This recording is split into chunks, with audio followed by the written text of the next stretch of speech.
Hello dear student.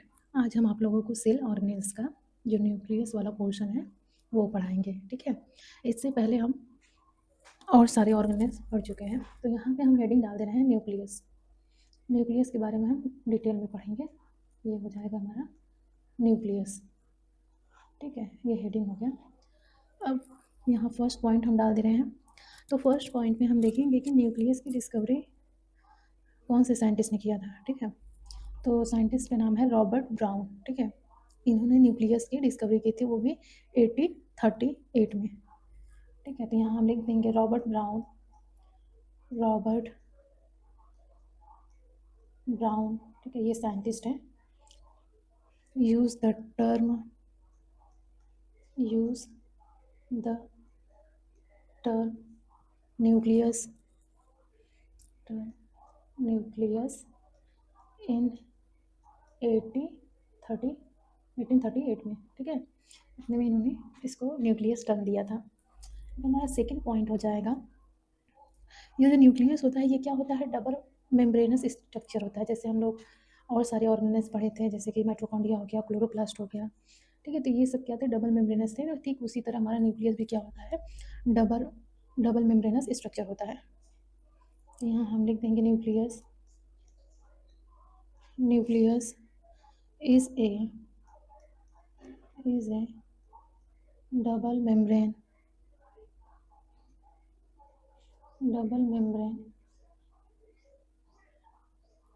Structure. ठीक है, ये क्या होते हैं, डबल मेम्ब्रेन स्ट्रक्चर होते हैं। अब थर्ड वाला हमारा पॉइंट हो जाएगा, जो न्यूक्लियस होते हैं वो क्या कंटेन किए रहते हैं, वो डीएनए, ठीक है, और मैट्रिक्स होते हैं जेल लाइक, उनको ये जो जिसको कि हम न्यूक्लियर सेल बोलते हैं उनको कंटेन किए रहते हैं। ठीक है, यहाँ लिख देंगे न्यूक्लियस कंटेन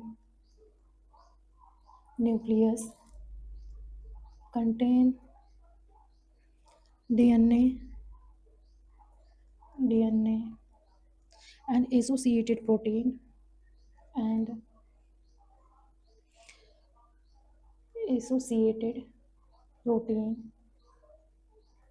ठीक है, इसमें प्रोटीन भी पाए जाते हैं। Present in a gel like ठीक है, gel like matrix of nuclear cell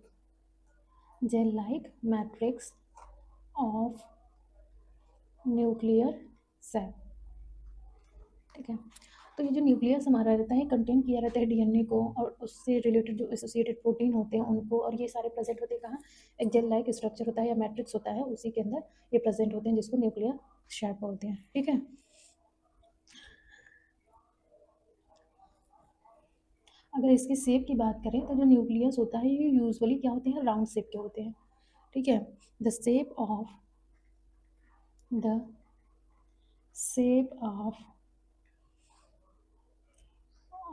nucleus is usually round. ठीक है, राउंड शेप के होते हैं। अब नेक्स्ट पे हम चले,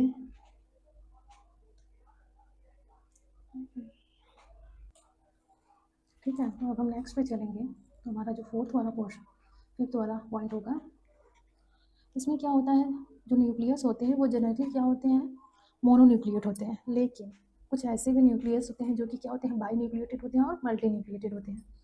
ठीक है, तो यहाँ हम लिख देंगे almost all cell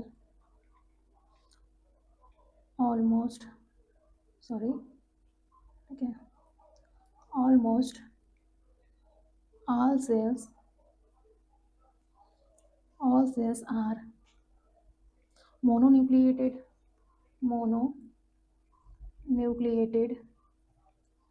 but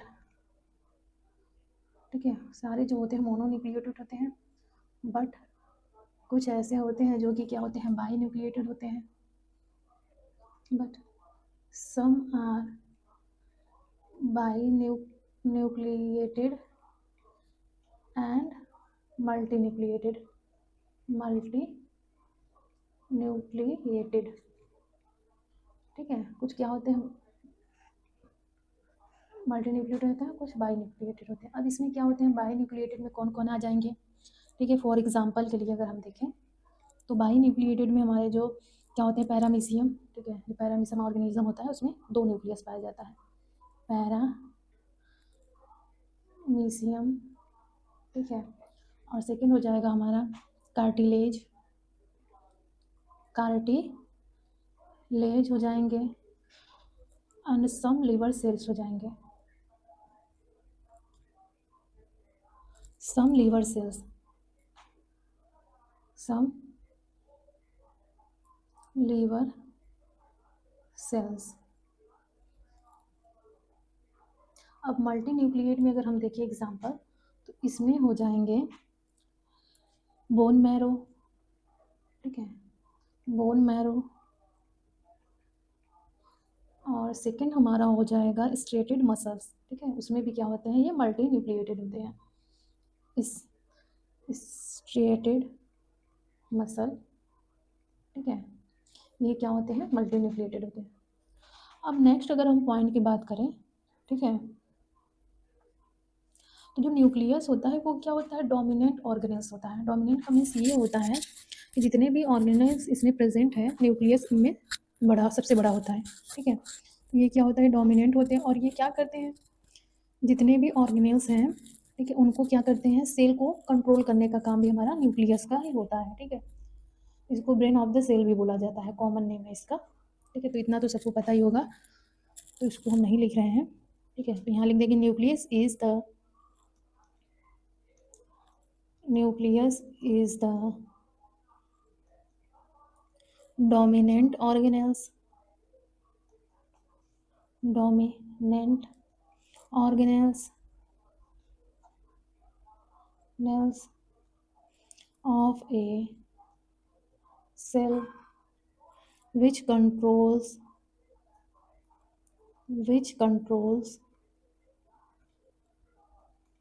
all activities, ठीक है। ये क्या करते हैं, जो सेल की एक्टिविटी रहती है उसको क्या करते हैं, ये कंट्रोल किए रहते हैं, ठीक है। अब नेक्स्ट पे हम चलें तो नेक्स्ट हमारा हो जाएगा, आई होप आप लोगों को समझ में आ रहा होगा, ठीक है। तो नेक्स्ट हमारा 7th वाला पोर्शन हो जाएगा।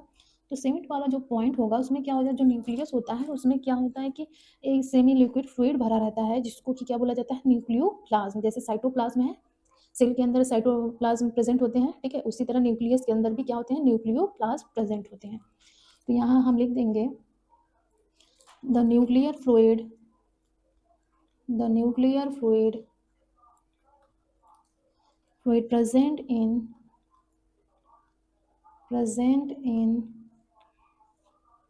nucleus is called nucleoplasm,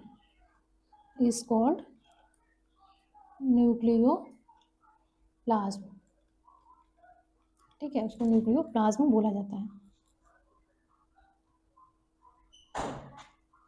अब इसमें क्या होता है, जो न्यूक्लियस होता है वो क्या होता है, एक न्यूक्लियर इन्वेलप के थ्रू क्या होता है, कवर्ड होता है, ठीक है। और इनके बीच बीच में क्या होते हैं, न्यूक्लियर पोर प्रेजेंट होते हैं, ठीक है।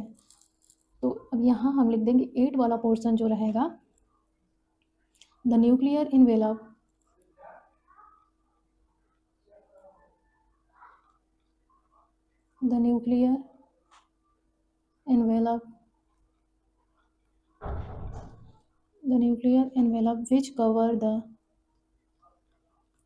which cover the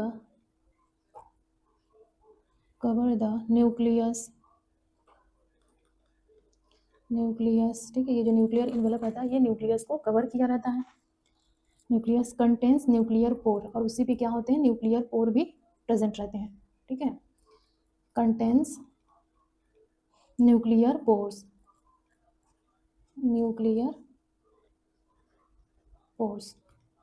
ठीक है। अब नेक्स्ट हमारा हो जाएगा 9th वाला पोर्शन, ठीक है। तो इसमें क्या होगा, जो न्यूक्लियर होता है, न्यूक्लियस, ठीक है, उसको अगर हम इंटरफेज वाले स्टेज पे देखें तो न्यूक्लियस में क्या होता है, 4 4 जो होता है स्ट्रक्चर उसमें एकदम अच्छे से आइडेंटिफाई हो जाते हैं, ठीक है।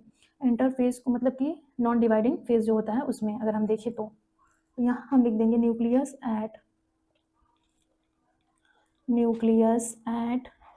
इंटरफेस। इंटरफेस इंटरफेस क्या होता है, जहाँ सेल डिवीजन जब हम पढ़ेंगे तो उसमें इंटरफेस की बात आएगी, ठीक है। इसमें क्या होते हैं, सेल नॉन डिवाइड होते हैं, नहीं डिवाइड करते हैं, ठीक है। Interface space so shows four distinct components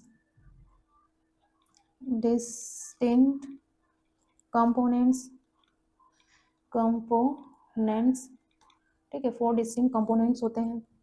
अब यहाँ पे हम इन 4 का नाम लिख दे रहे हैं, ठीक है। ए हमारा हो जाएगा न्यूक्लियर इन्वेलप, ठीक है। बी हो जाएगा न्यूक्लियोप्लाज्म।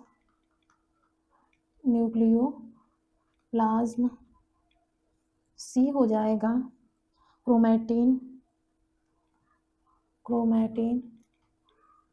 डी हो जाएगा न्यूक्लियोलस, ठीक है। तो ये 4 इसके डिस्टिंक्ट पार्ट दिखाई देंगे इंटरफेस में, ठीक है। अब नेक्स्ट पे हम चल रहे हैं, अब यहाँ पे हम डायग्राम देख लेते हैं न्यूक्लियस, ठीक है। फिर उसके बाद जो 4 लिखे हैं उनको हम डिफाइन करेंगे। तो यहाँ स्ट्रक्चर ऑफ न्यूक्लियस हेडिंग डाल दे रहे हैं हम, स्ट्रक्चर ऑफ न्यूक्लियस, ठीक है।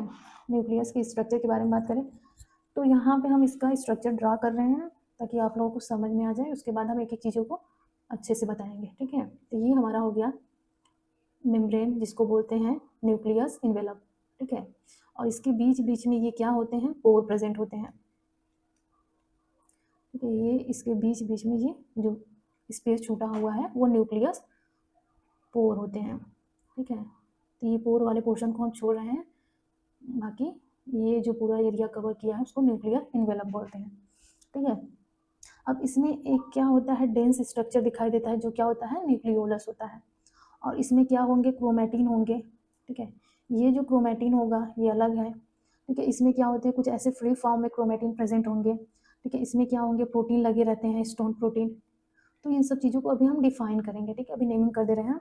फिर इसमें क्या होता है, आगे हम लिखे हैं न्यूक्लियोप्लाज्म, ठीक है। तो ये क्या होते हैं, न्यूक्लियोप्लाज्म से भरे होते हैं।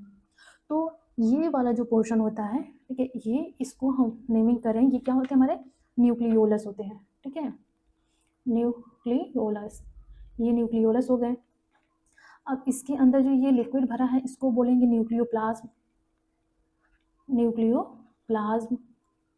ठीक है।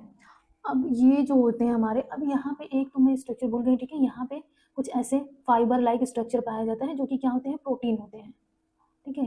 ये प्रोटीन क्या करते हैं, जो हमारे सेल होते हैं उनको क्या करते हैं, मैकेनिकली सपोर्ट करते हैं।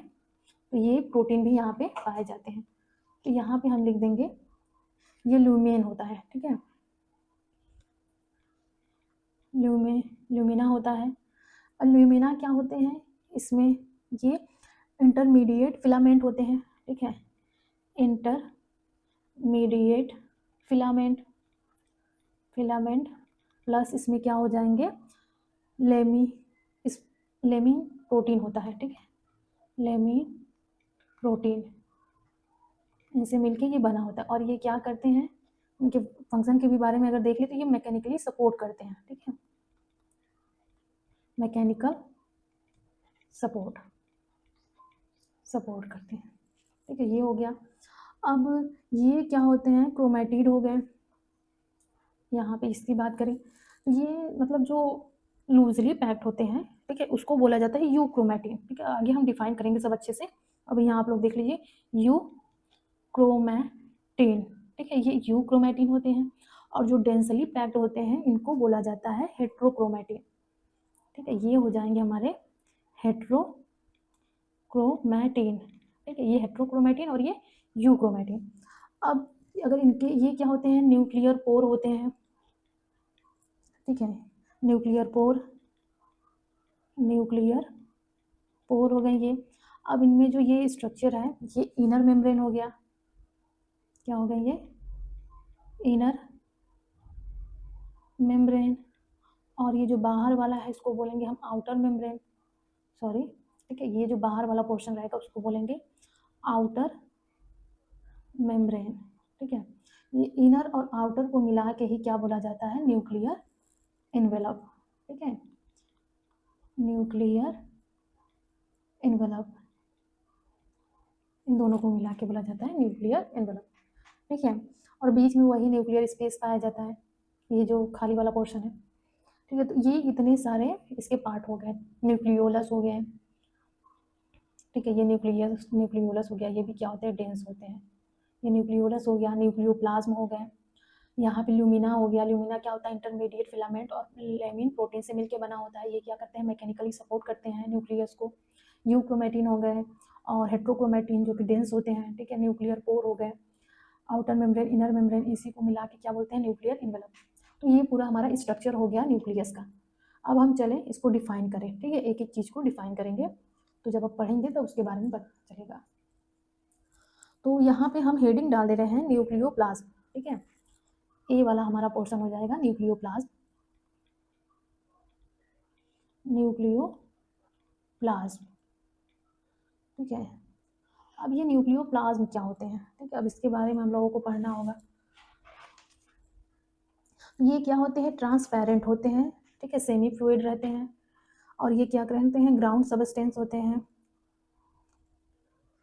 ये जो न्यूक्लियर स्पेस रहता है उसी में भरे होते हैं, ठीक है। तो यहाँ हम लिख सकते हैं point wise, is a transparent, ठीक है, सेमी फ्लूइड ग्राउंड सबस्टेंस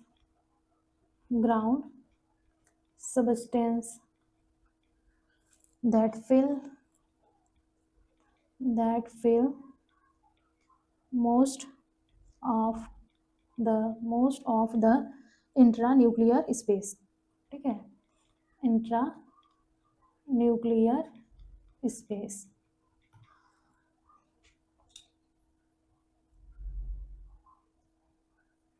अब इसमें क्या होते हैं, इसमें जो क्रोमैटिन रहते हैं वो क्या करते हैं, पूरा नेटवर्क की तरह फैले होते हैं, ठीक है, ये जो न्यूक्लियोप्लाज्म होते हैं, और ये क्या होते हैं, कॉम्प्लेक्स होते हैं। तो यहाँ हम लिख सकते हैं सेकंड में, यहाँ पे लिखेंगे हम, इट इज़ ए कॉम्प्लेक्स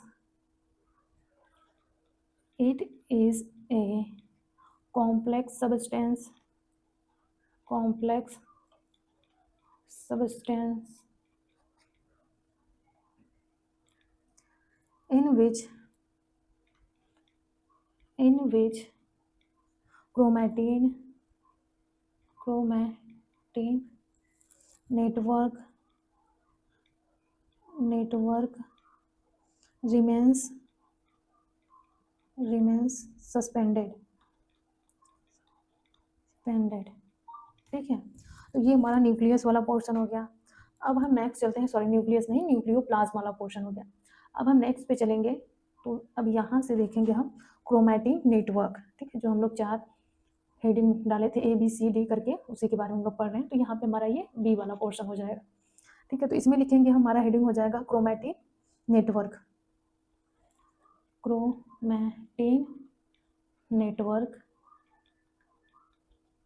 ठीक है, क्रोमैटिन नेटवर्क, ये हेडिंग हो गया हमारा।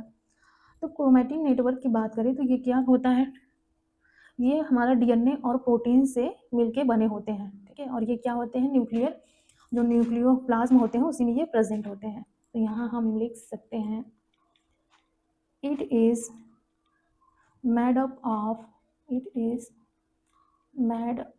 ऑफ DNA एंड प्रोटीन, ठीक है, DNA और प्रोटीन्स के बने होते हैं, embedded in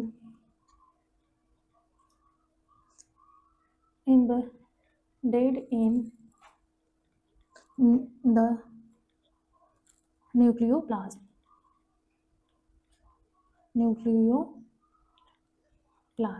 ठीक है, ये न्यूक्लियोप्लाज्म में दसे हुए फॉर्म में प्रेजेंट होता है।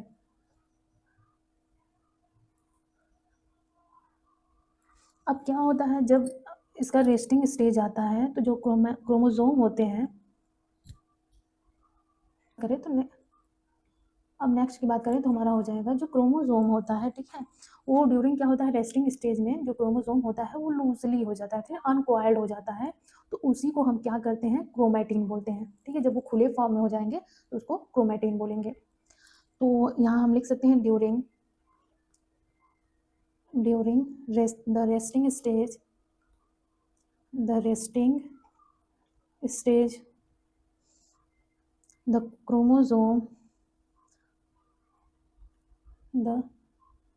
क्रोमोसोम अनकॉइल्ड, ठीक है, आर कॉल्ड क्रोमैटिन, ठीक है, क्रोमैटिन बोलते हैं उसे। अब इसमें क्या होते हैं जो प्रोटीन होते हैं वो प्रोटीन या तो हिस्टोन प्रोटीन होंगे या तो नॉन हिस्टोन, दोनों टाइप के प्रोटीन पाए जाते हैं, ठीक है। तो यहाँ हम लिख सकेंगे, आगे बढ़ते हैं, the proteins are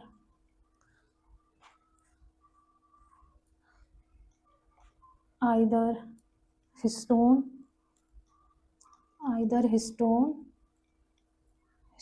are non histone type, ठीक है, दोनों टाइप के हो सकते हैं, या तो हिस्टोन होंगे या नॉन हिस्टोन।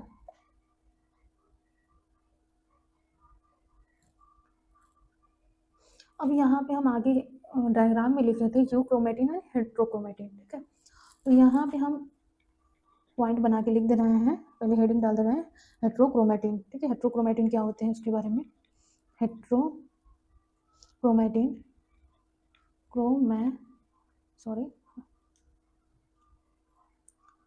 क्रोमैटिन, ठीक है। हेट्रोक्रोमेटिन की बात करें तो इसमें आ जाएंगे, ये क्या होते हैं जहाँ हम यहाँ पे स्ट्रक्चर देखे थे, ठीक है, इस स्ट्रक्चर में तो ये जो डेंसली पैक्ड होते हैं, ठीक है, जो पैक्ड के फॉर्म में होते हैं ये हमारे हेट्रोक्रोमेटिन होंगे। इसमें ना तो हिस्टोन प्रोटीन पता चलेगा ना तो नॉन हिस्टोन प्रोटीन, ये एकदम जैसे कंडेंस हो जाते हैं।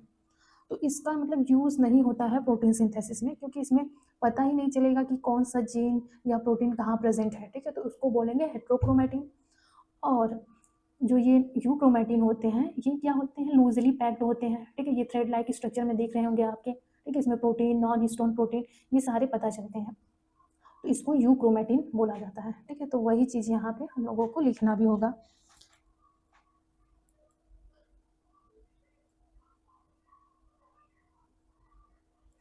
तो यहाँ हम लिख सकते हैं,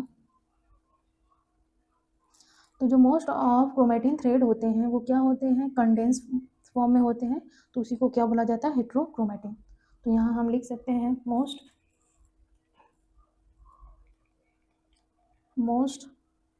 ऑफ द क्रोमेटिन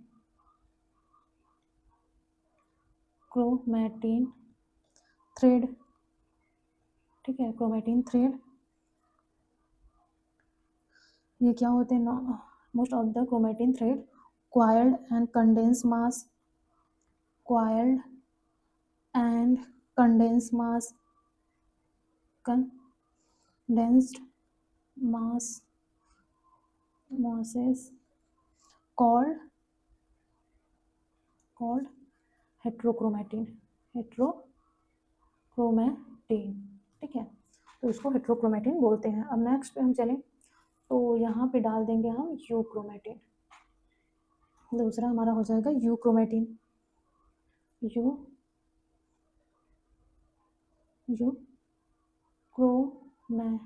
ठीक है। यूक्रोमेटिन की बात करें तो ये क्या होता है, ये हमारा हो जाए, तो इसमें क्या होता है अनकंडेंस फॉर्म में होते हैं क्रोमेटिन, ठीक है। तो यहाँ हम लिख देंगे द अनकंडेंस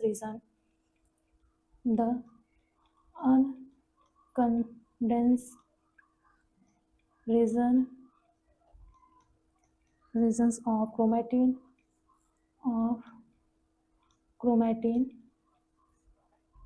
where the sorry ठीक है where the chromatin thread,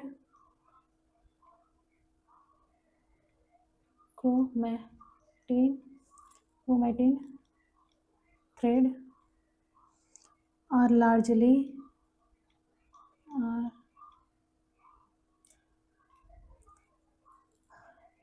largely sorry थोड़ा सा यहाँ पे मिस्टेक हो जा रहा है, largely dispersed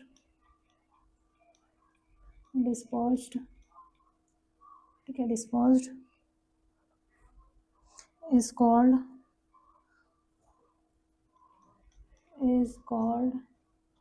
euchromatin, is called euchromatin, ठीक है, इसको बोला जाएगा यूक्रोमेटिन। अब हम अगर नेक्स्ट की बात करें, ठीक है, तो ये हो गए हमारे यूक्रोमेटिन, जो कि क्या होते हैं, अनकंडेंस रीजन होता है, और ये क्या होते हैं, थ्रेड लाइक स्ट्रक्चर होता है, जो कि पूरे जो न्यूक्लियोप्लाज्म होता है उसमें फैले हुए होते हैं ये, ठीक है, तो उसी को बोलते हैं यूक्रोमेटिन। अब हमारा नेक्स्ट हेडिंग हो जाएगा सी, ठीक है, उसकी बात करें तो इसमें हो जाएंगे न्यूक्लियर पोर, ठीक है, तो उसके लिए हम दूसरा स्लाइड ले रहे हैं, तो यहाँ पे हम डाल दें सी वाला पोर्सन, सी में हो जाएगा न्यूक्लियर पोर, न्यूक्लियर पोर, ठीक है, ये हो गया हेडिंग हमारा। जो न्यूक्लियर पोर होता है उसी को nuclear envelope and nuclear pore, ठीक है, तो यहाँ हम लिख देंगे एक और चीज़, दोनों ताकि इसमें एक ही में आ जाए, nuclear pore and nuclear envelope,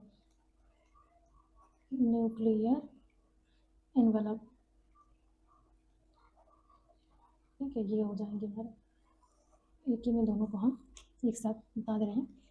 तो ये जो न्यूक्लियर पोर होते हैं, ठीक है, ये क्या होते हैं, ये जो न्यूक्लियर तो जब न्यूक्लियस को जो इलेक्ट्रॉन माइक्रोस्कोप से देखा गया तो देखा गया कि जो न्यूक्लियस होते हैं ये क्या होते हैं, पूरे सेल में सबसे लार्ज ऑर्गेनेल्स होते हैं, ठीक है, और ये क्या करते हैं, ये और जो सारे ऑर्गेनेल्स होते हैं, ठीक है, उनसे ये सेपरेट होते हैं, ठीक है, किसके थ्रू सेपरेट होते हैं, ये जो न्यूक्लियर एनवेलप होता है उसके थ्रू ये क्या होते हैं, और ऑर्गेनेल्स से सेपरेट रहते हैं। तो यहाँ हम लिख देंगे the electron microscope, the electron microscope has revealed that the nucleus is the largest cell organelles, ठीक है, नेक्स्ट हमारा है and is separated from the rest of the cell by the nuclear envelope,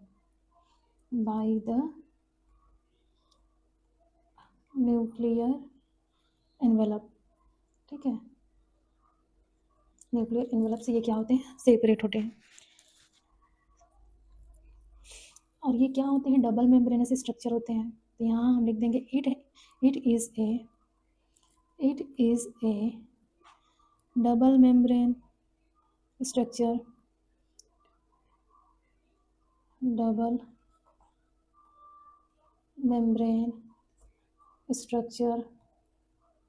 ठीक है, ये डबल मेम्ब्रेन स्ट्रक्चर होता है, और इसी पे क्या होते हैं, large number of nuclear pore भी प्रेजेंट होते हैं, ठीक है, दैट हैज़ यहाँ पे that has a large number of nuclear pores, ठीक है, न्यूक्लियर पोर भी इसी पे प्रेजेंट होते हैं जगह जगह पे, आगे हम डायग्राम के थ्रू बताए हैं, ठीक है।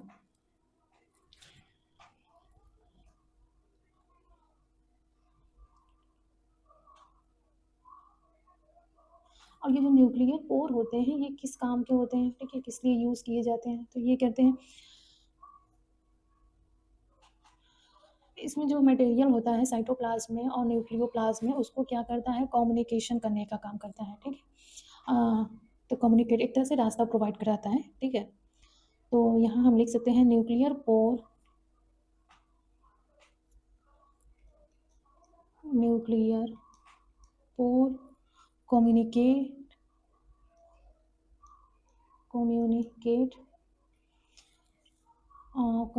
of materials between the interior and exterior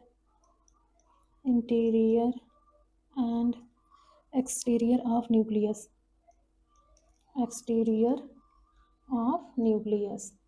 ठीक है।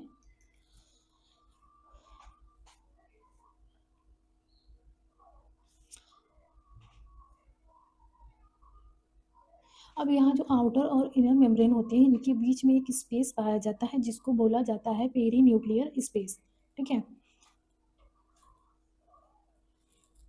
तो यहाँ हम लिख देंगे both membrane, both outer and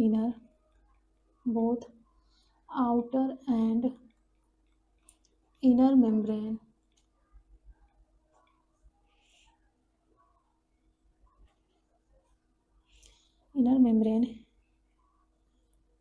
is both outer and inner membrane between a thick space, ठीक है, a thick space present is called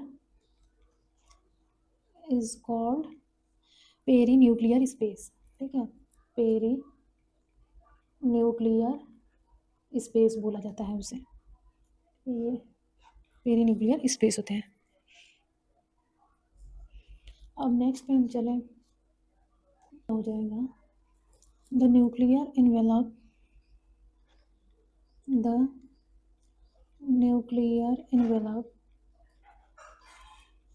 the nuclear envelope helps in the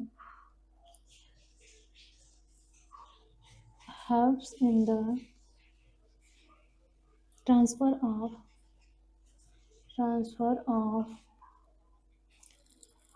macromolecules, ठीक है। माइक्रोमोलिक्यूल्स में क्या हो जाएंगे हमारे, राइबोसोम्स एंड आरएनए, ठीक है, राइबोसोम एंड आरएनए, ठीक है। इनको क्या करेगा, ट्रांसफ़र करने में हेल्प करता है ये, ठीक है। तो ये हो गए हमारे न्यूक्लियर एनवेलप और न्यूक्लियर पोर। अब नेक्स्ट हमारा हो जाएगा, ये सी वाला था, अब यहाँ पे हम डी वाला देखेंगे, लास्ट रहेगा ये, ठीक है। डी वाले में हो जाएंगे न्यूक्लियोलस, ठीक है। अब न्यूक्लियोलस की बात करें तो ये क्या होते हैं, ये मेम्ब्रेन लेस होते हैं, ठीक है, स्फेरिकल बॉडी होती है इनकी, ठीक है। तो यहाँ पे हम लिख देंगे it is membraneless spherical body within nucleus, ठीक है। ये न्यूक्लियस में होते हैं और इनके बाहर कोई मेम्ब्रेन नहीं रहता है, मेम्ब्रेनलेस होते हैं, ये स्फेरिकल होते हैं, ठीक है, सर्कुलर फॉर्म में होते हैं। अब ये किन किन चीज़ों से मिल के बने होते हैं, तो सेकेंड यहाँ लिख देंगे हम, ये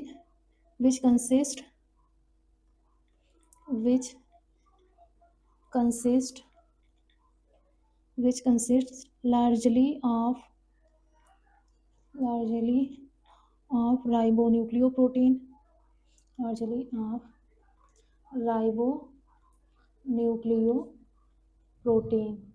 ठीक है, राइबोन्यूक्लियोप्रोटीन का ये बना होता है।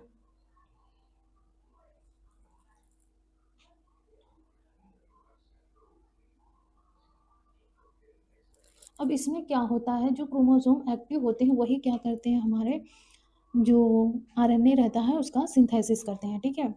आरएनए का सिंथेसिस, आरएनए का सिंथेसिस इसी न्यूक्लियोलस के अंदर ही होता है, ठीक है। तो लिख देंगे the chromosomal regions which are active in nucleolus form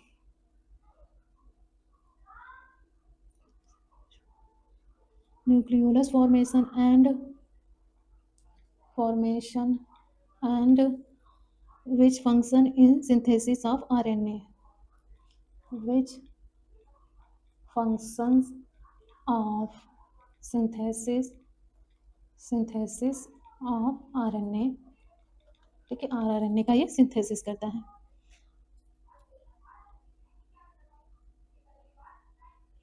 अब नेक्स्ट हम चलें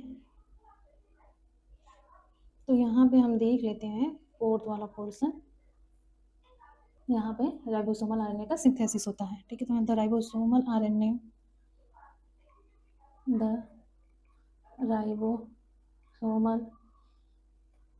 आरएनए या तो आरएनए भी बोलते हैं इसको, ठीक है। Synthesis take place in nucleus, synthesis takes place in nucleolus, ठीक है, न्यूक्लियोलस में होते हैं।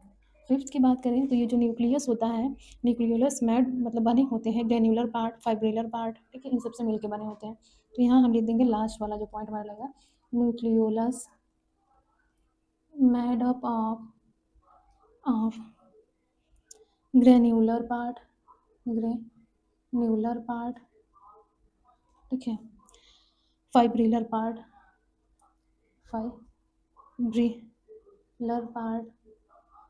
एंड एमॉर्फस मैट्रिक्स, ठीक है। तो इन सब से ये मिलके बने होते हैं हमारे न्यूक्लियोलस, ठीक है। तो ये हमारा पूरा ओवरऑल हो गया न्यूक्लियस में इसके पार्ट के बारे में भी हम लोग यहाँ पढ़ लिए, ठीक है। तो पूरा ये हो गया। अगर आप लोगों को ये पसंद आया हो तो हमारे चैनल को लाइक करिए, शेयर करिए एंड सब्सक्राइब करिए, ठीक है। और ये पूरा न्यूक्लियस का पार्ट हो गया, यहाँ स्ट्रक्चर हो गया, ठीक है, यहाँ न्यूक्लियोप्लाज्म हो गया। अब यहाँ पे क्या क्रोमेटिन नेटवर्क हो गए, इसमें भी हेट्रोक्रोमेटिन, यूक्रोमेटिन की बात किए हैं हम, ठीक है। अब नेक्स्ट पे देखें तो यहाँ न्यूक्लियोपोर हो गया, ठीक है, और न्यूक्लियर इन्वेलप हो गया, उनके बारे में देखें। फिर यहाँ पे हम न्यूक्लियोलस की बात किए, ठीक है। तो न्यूक्लियोलस में भी ये पूरा हो गया।